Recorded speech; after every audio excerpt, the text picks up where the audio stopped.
Welcome to the Pharsyde channel. This is our series on business owner challenges. Today I am talking to Charleshsuan. Charles, thank you so much for joining us.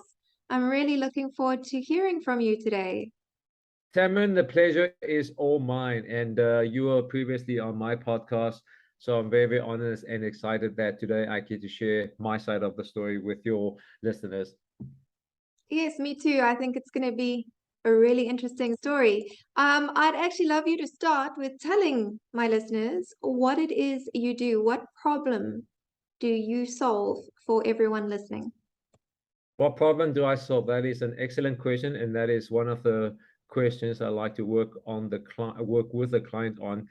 So to put it in a simple and I call it the microscript way, is two scenarios. Normally, when you go to any social events, network events, birthdays, the question that is bound to come up is, Tamryn, so what do you do? Now, 90% of the people say, I'm an accountant or I'm account manager, advertising, and there's the awkward silence, and it's not very inspiring. It doesn't lead to more prompting. Or the scenario two is when you go to a presentation, 90% of the time, again, is what I call pitch up and throw up. They literally just show you slide after slide and there's that PowerPoint, again, not very inspiring. So what I do differently is I make sure that doesn't happen to you. And the tool that I use is using stories to sell. I call it story selling, not storytelling, but story selling. So the difference is we use the techniques in a story to help you sell your sales story in terms of you can use this in a pitch, in a presentation, negotiation, overcoming objections. And the beauty about that is instead of you pushing a message, after you share your story, people will be like, Tamryn, tell me a little bit more. I want a little bit more. Tell me how we can work together. So you're not pushing anymore. They're coming to you. And in that process, you get to position yourself as an expert in the industry. I love that, Charles. I think that's so valuable because, as you say, so many people actually don't even know how to answer the question of what do you do. They're either very bland or they waffle or they never actually properly explain it. So You know what I have storytelling. what I have noticed, this is just my observation on that, is people don't practice. They don't Mm, practice. They don't practice it at all. I'll never forget that I was at a network event years ago. I think this was 2018 or 2019. And there were at least 20, 30 of business owners there. And one of what the speaker did was, or what the MC did at the time is, I want each and every one of you to go around the room in 30 seconds just to tell each other what you do. And I watched everybody, and 90% of them, first of all, they were blabbering on. It was very vague. They went over time, and it mm. wasn't very concise. But because I kind of expect that happening at a network event, I practiced. I made sure I did mine in 25 seconds. So I still had time to breathe. And I remember a few of them came to me afterwards. Oh, wow, you came across so confident. It was so concise. I'm like, because I practiced.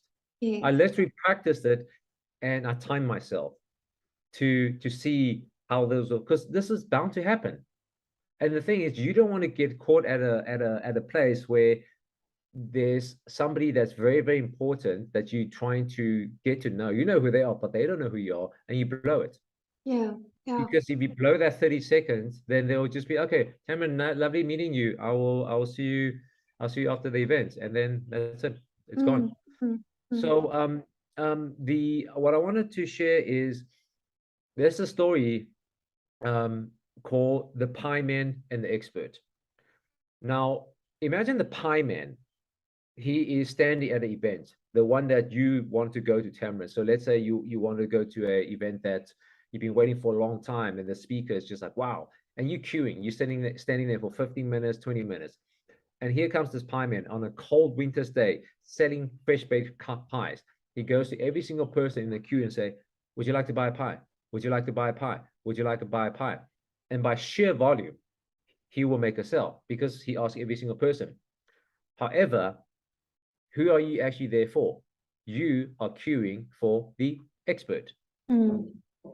Two different approaches. So I normally ask the client, do you want to be the pieman or do you want to be the expert? And they say pieman. I said, excellent. Then we can work together. So that is the difference way of selling. That's it's a really good viewpoint because I find I like the idea of practicing your story because I think that is something very few business owners think of. We know what we do. We do it well. We know how to know how to actually do our service or make our product, but we're not really focused on explaining it to other people. We already know what we do. And we kind of, I don't know, especially in the accounting profession, I think we have this opinion that people come to us because they need the service. So they already know what we do. They're going to come to an accountant because they want accounting services. But there are people out there who maybe they have an accountant already and you're a better one, or they don't have an accountant because they haven't actually discovered that they need one, which they do, but they don't notice it yet. And how are you going to tell those people that you're the person they should be coming to?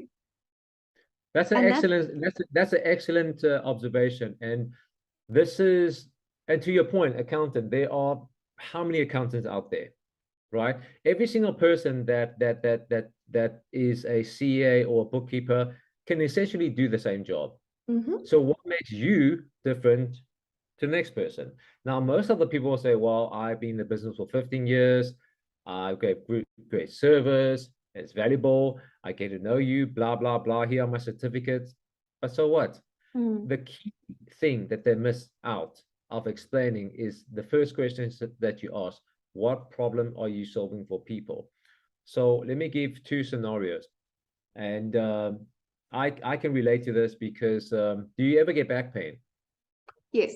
From sore neck from sitting too long, unfortunately in front of laptop, right? So we all have that. So imagine there are two chiros and you're at a birth, let's say you're at a social event and you're talking about the situation.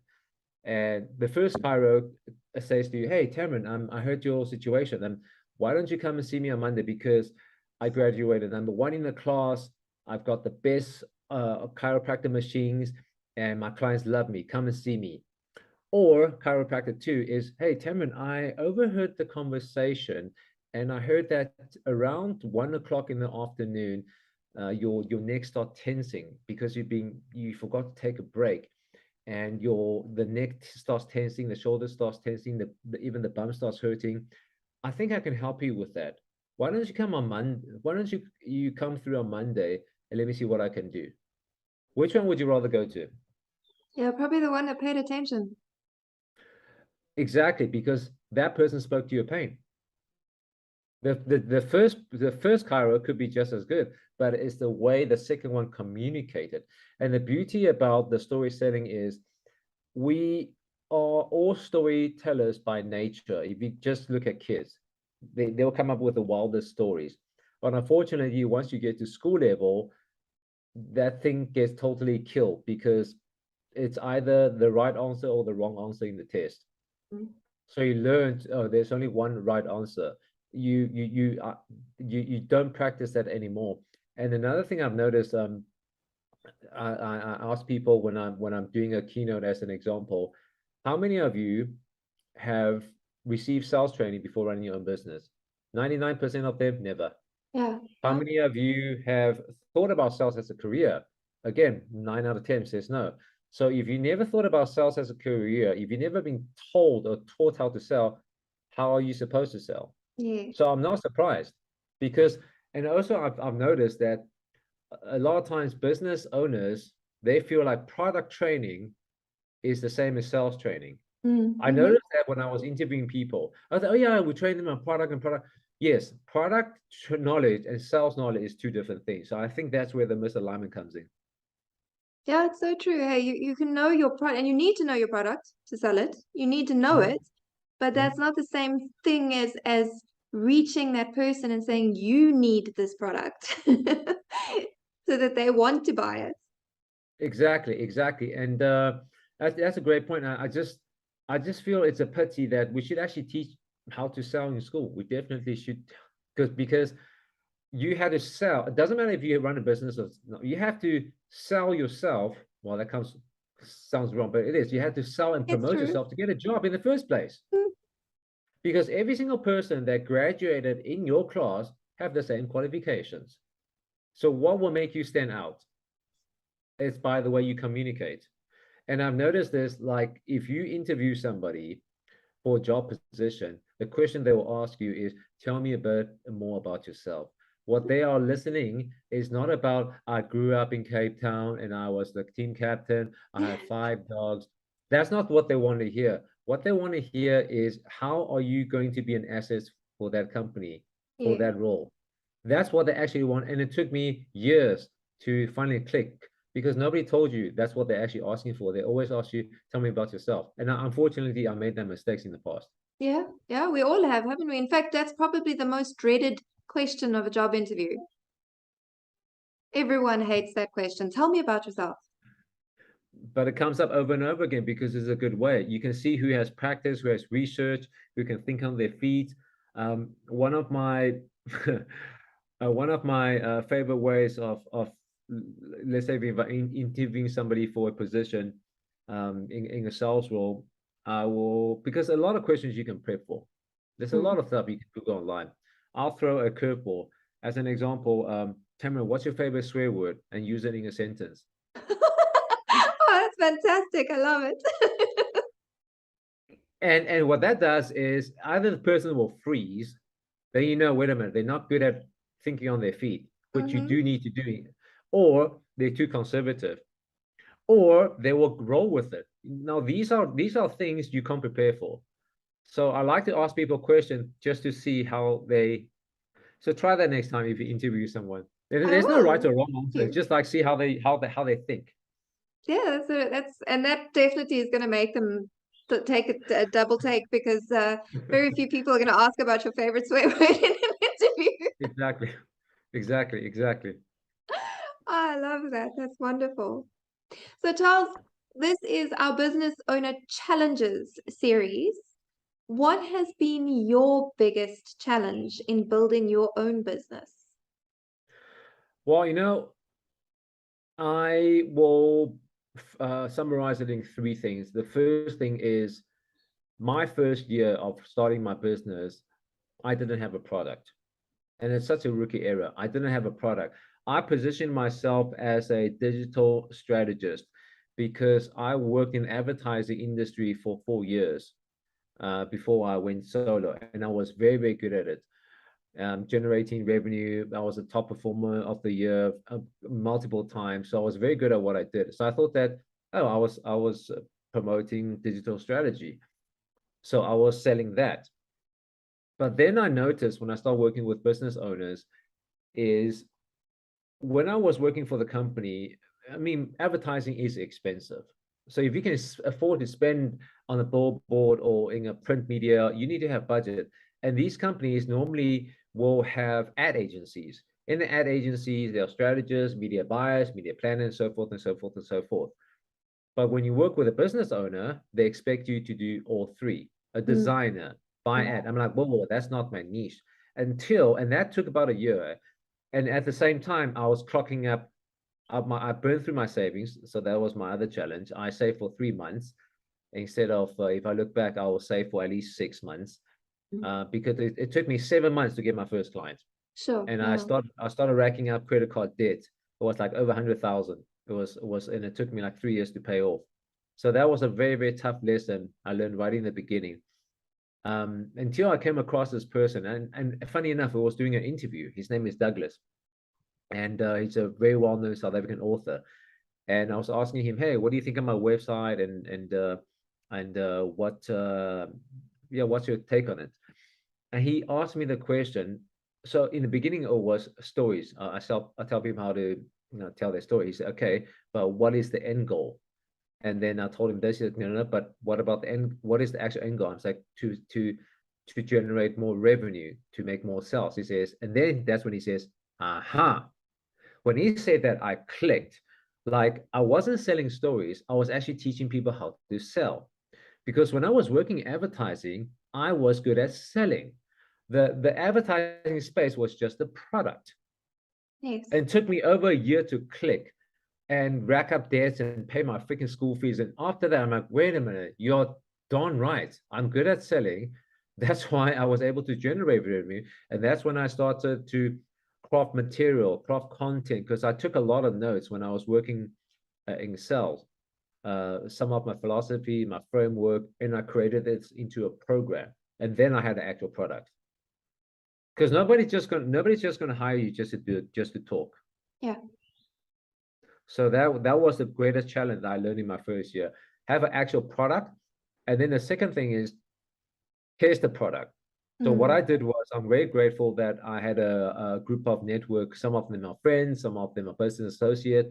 So when I created my first workshop, I used them to give feedback. And I said, look, if you come here for 2 hours to go through this material with me, I'll buy all of you guys lunch. They were happy to do that. So I got to refine little things, and they gave feedback. That was the beginning of how things started to change in the second year. Well, the first year I call it ground zero because it was just a blur.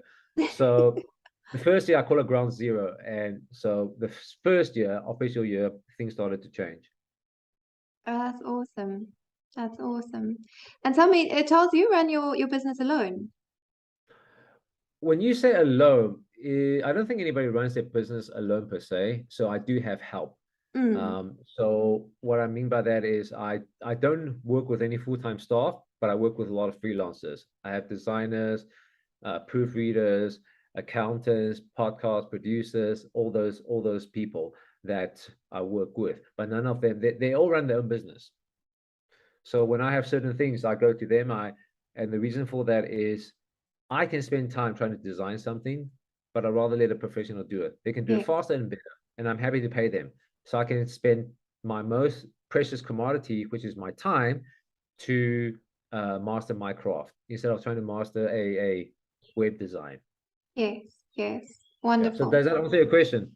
Yes, yeah. Well, that was because my next question is, if you're not running with a partner or a on-site team, how do you keep yourself motivated? Where do you go for support and encouragement? Because things do go down, You up and know what? down. I'm very, very, very grateful that I have a group of mentors around me, and they're all business owners. So we have weekly, monthly chats, sometimes for coffee, to bounce off things. And these are the people that I can be totally open with, because from chatting to them, they're very open with their struggles. Like for example, I told you, like I racked up 100,000 credit card debts in the when I started my business. It was scary. My cholesterol was through the roof. I thought that, oh my gosh, I'm going to be bankrupt. I've been through my savings. I sold anything and everything I can sell. I had even sold my Kruger Rand gold coin just to get by. And also my wife. I must say that my wife, because she's a business owner herself. I mean, you interviewed her before, Dominique. So we are each other's best support and best friend.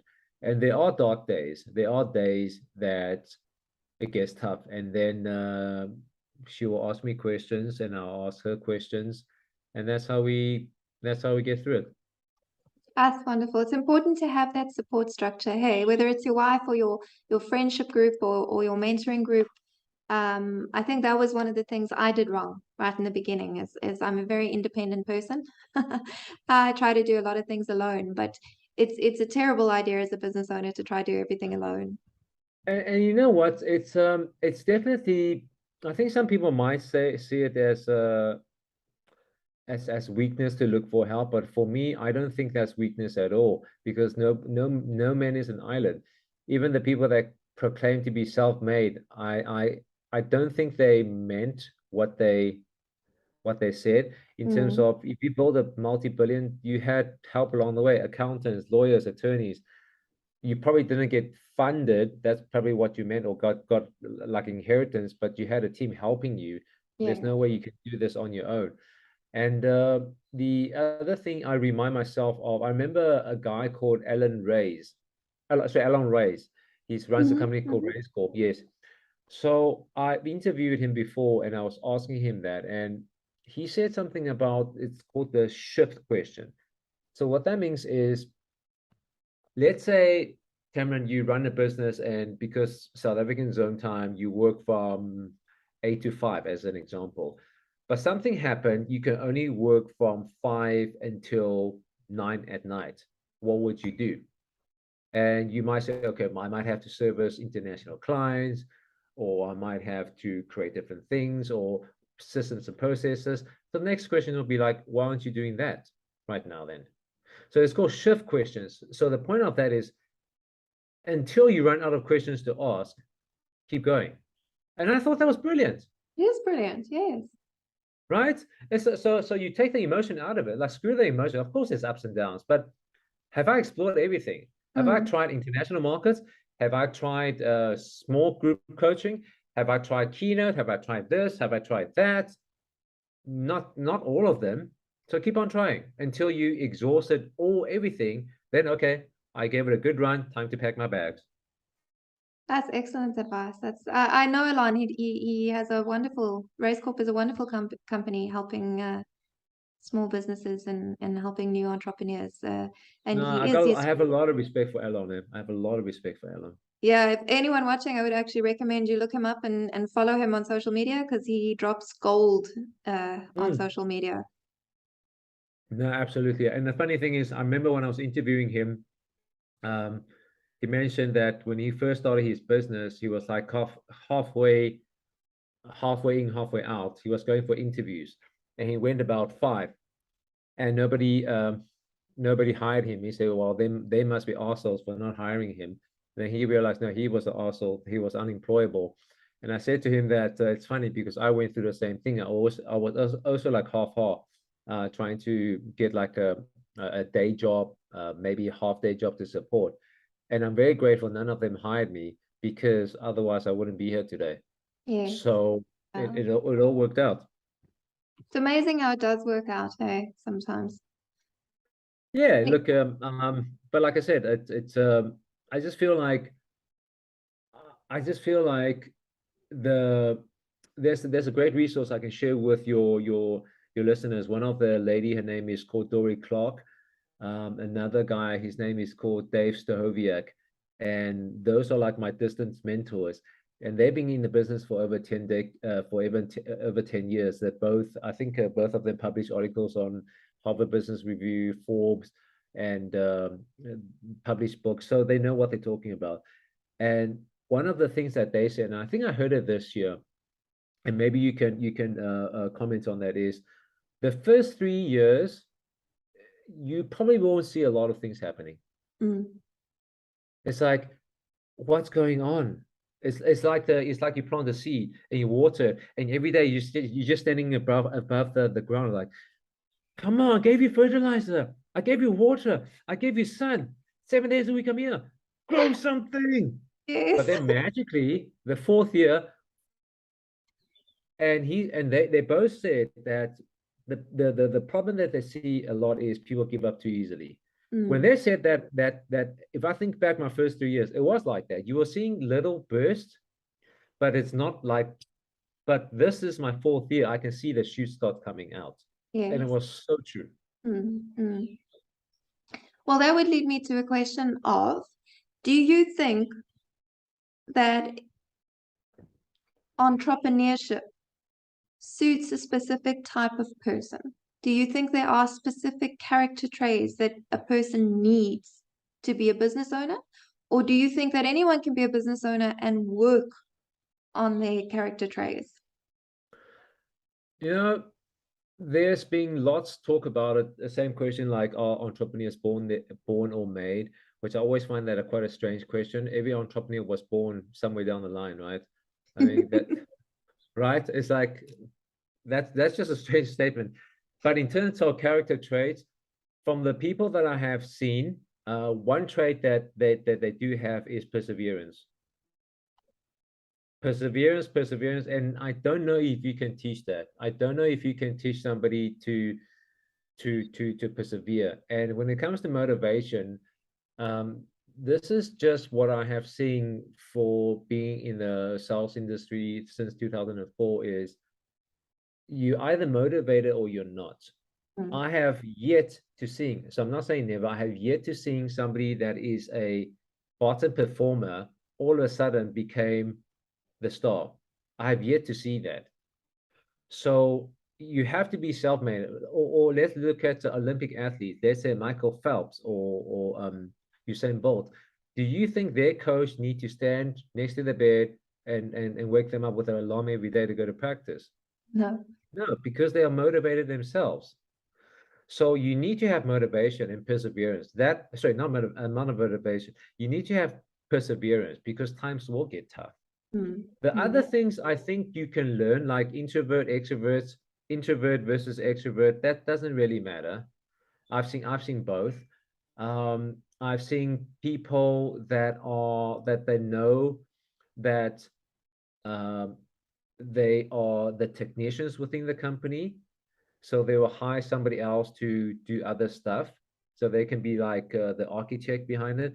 As an example, let's say if you own a restaurant, you are a chef by trade, you know how to cook food, but your niche is not to market, your niche is not to decor, your niche is not to lay the table, your niche is to make delicious food.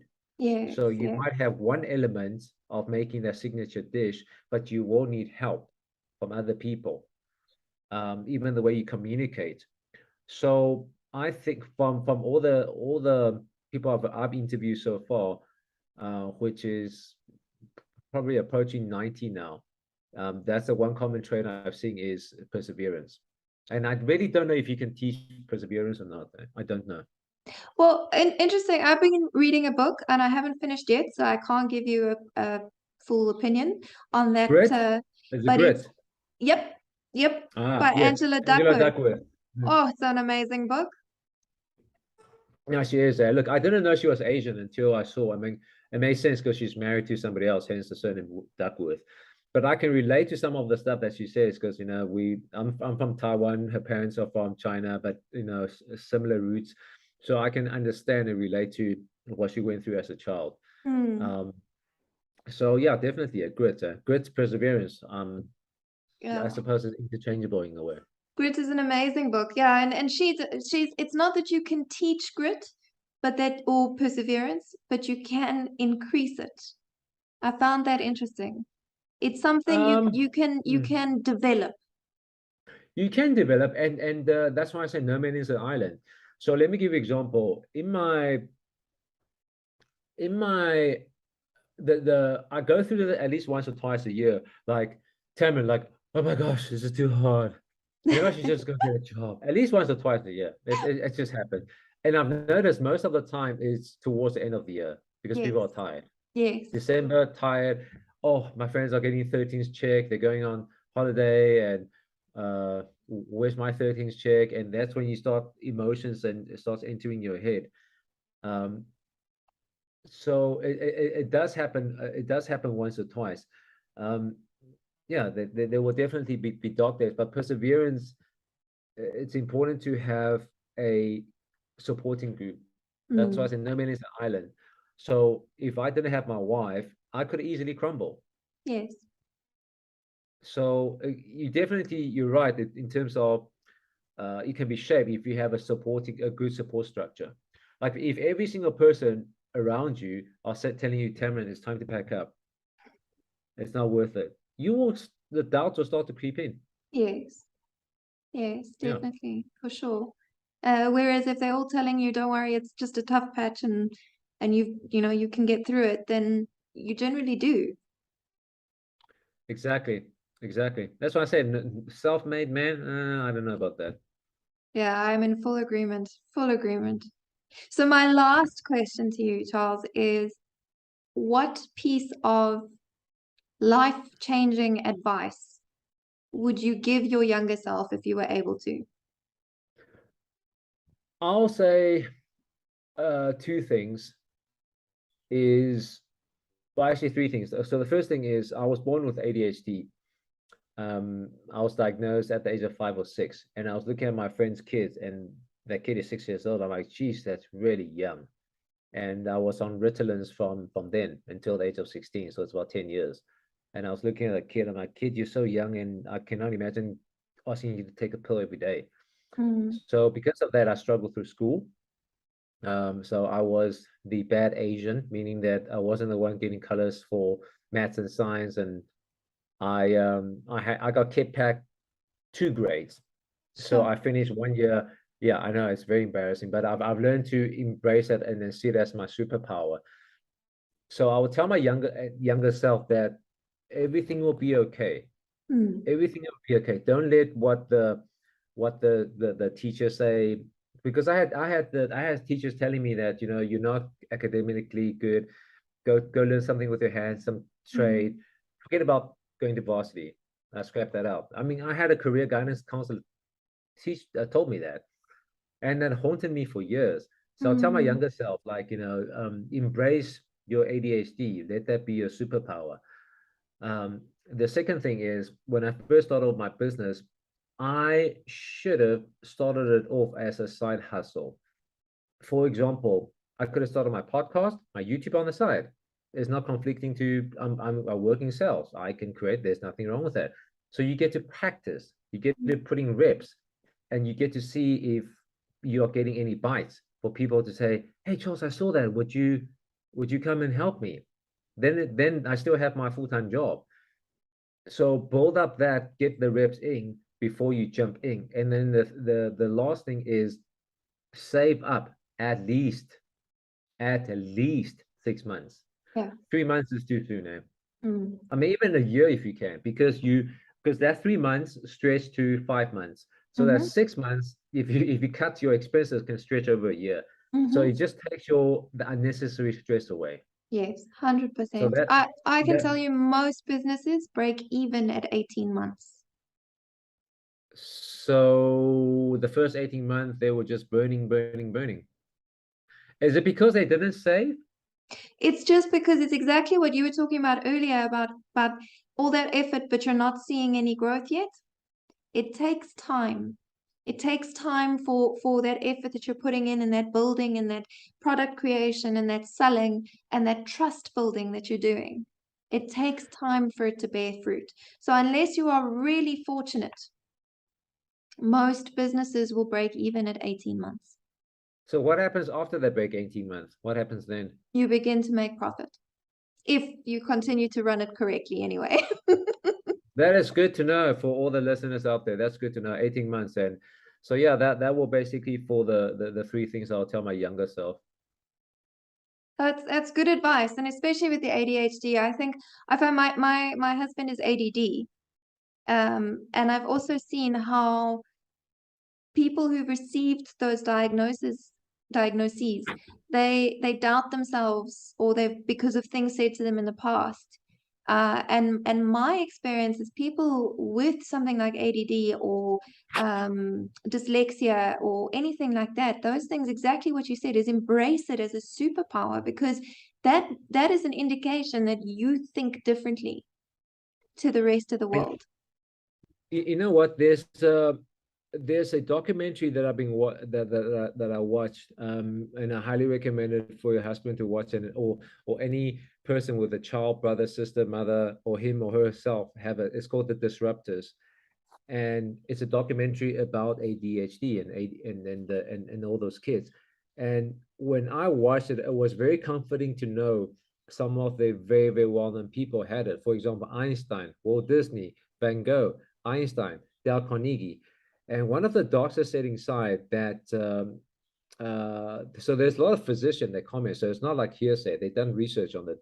One of the guys, his name is Ned Hallowell. Hallowell. I think that's how you pronounce it. He wrote a book called ADHD 2.0, and he makes 3 points. Like, imagine it as like a triangle.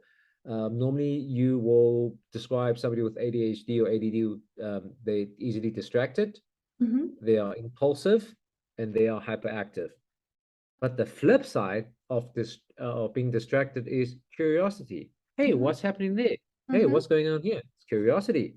The opposite side of impulsiveness is unplanned creativity. You can discover penicillin by accident. Yep.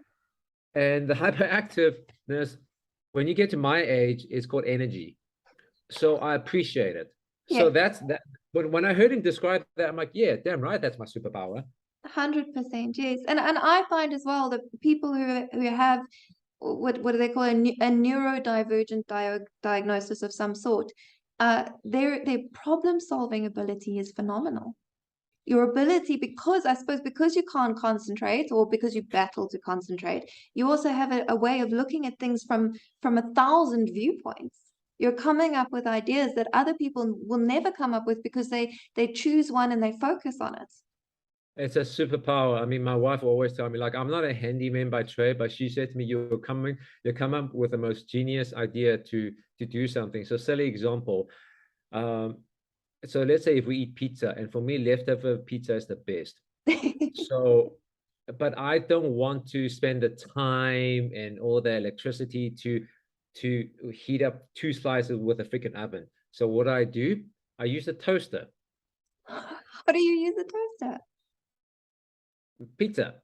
So what I do is, so the toaster, right? Because this is a video, so people can see. You don't put it in like this, sideways. You just use the heat. Perfect. And I know, and the bottom is nice and crisp. So I microwave it for a little bit, so the top is soft, and now the bottom is crispy. Again, she's like, "Where do you come up with that?" I'm like, "I like solving problems," and I've been doing that for years. Eh? Yeah, you see. I use my toaster to heat up my pizza, and it's like crisp. Perfect pizza. Yeah. So that's just a silly example of how our brain works. We like to solve problems in different ways. Yeah, it's amazing. Thank you so much for sharing, Charles. I really appreciate it. Your personal and your business tips were excellent. So thank you so much. I'm sure it was a huge amount of value to the people who are watching. If someone watching would like some help with their storytelling, how can they contact you? Okay, they can go on to flyingkite.co.za, flyingkite.co.za, and when they go on to Flying Kite, there's the YouTube channel where I share storytelling tips. There's also a podcast called Candid Conversations that's available on seven different platforms: Spotify, Google, iTunes, basically all the platforms that don't suck. It's on there. And if they go to Flying Kite, there's also resources for download.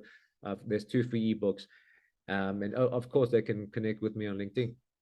Fantastic, thank you. I'm going to put your Flying Kite address and your LinkedIn address below this video, and hopefully people will reach out to you because this is the second time we've chatted, and I know that you are full of amazing ideas, and you will definitely be able to help them in rewriting the story of what they do. So thank you so much, Charles. Tamryn, it's an absolute pleasure. Thank you for your time. Thank you.